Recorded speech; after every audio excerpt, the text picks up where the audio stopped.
Point, what's up, John? Hi, Mike. Yes. I'm sure you noticed, but Torres' home run last night came not only on an 0-2 pitch, but the pitch looked like it had him handcuffed.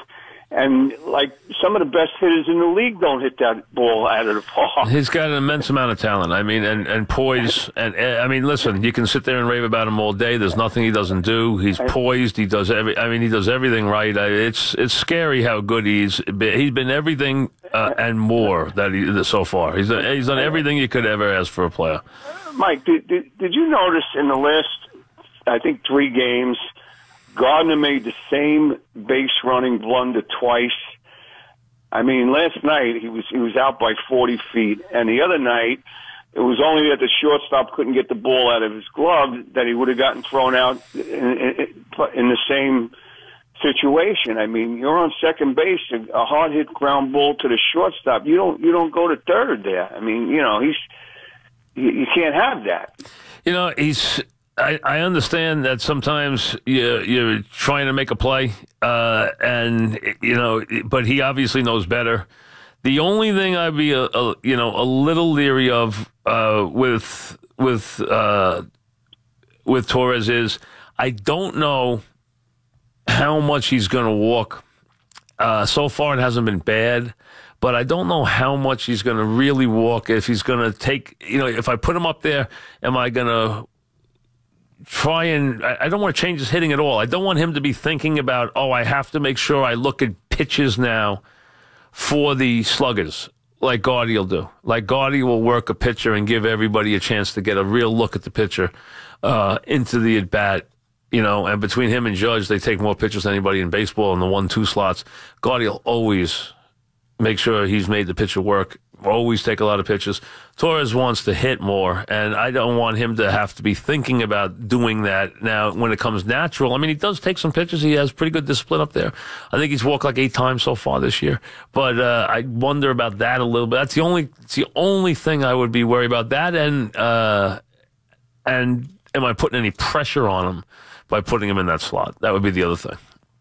Eric in Santa Maria, what's up, Eric? How you doing? I want to talk about Cespedes. Yeah, go ahead. Even if Cespedes was healthy and in the lineup, why would they opposing pitcher even pitch to the guy? They have a bunch of bumps in that lineup. There's no. Well, that's an issue. Listen, then at least he's on base. But you're right. Last year and in recent years, the Mets have been home run happy, and they've been home run centric, and they didn't do a lot when they didn't hit home runs, but they did hit a lot of home runs. Now they're not hitting home runs. Conforto was hitting home runs. Bruce hitting home runs. These guys hitting home runs. Now they're not even hitting home runs, which, at least they had that. Now they don't have anything. Their offense is anemic. The thing you take, like I said, last night, anybody can blow a 9th inning lead. I mean, we know that. Any pitcher can blow a save. So we're not going to make that much out of that. It hurts, but it can happen. But the thing that's even more a problem is they played 2 games at home to end up the homestand after they've been playing well in the homestand, and the Marlins held them to 2 runs and 10 hits in 2 games. That's the problem. Chris in Farmingdale, what's up, Chris? Hey, Mike, I want to talk about the U.S. Open since it's going to be here in New York. I'm sure you're familiar with the course. I got 2 questions. Do you think Tiger has any chance of winning this? And who do you think, if he doesn't have any chance, who would you say your favorites are going into the match? I'm not ready to tell you.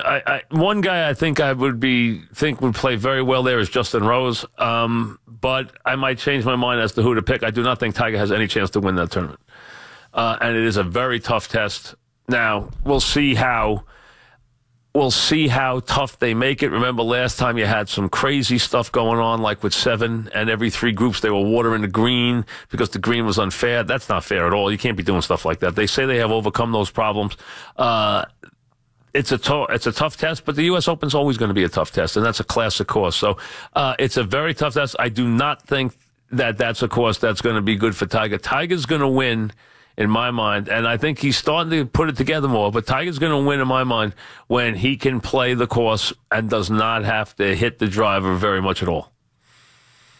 And where he can be a little errant and it's not going to be penal. At a U.S. Open course, anytime you're not in that fairway, it's penal. We got a lot more to do, including Boone and Quinn, and tickets to give away. 4 o'clock, here's the Mink Man.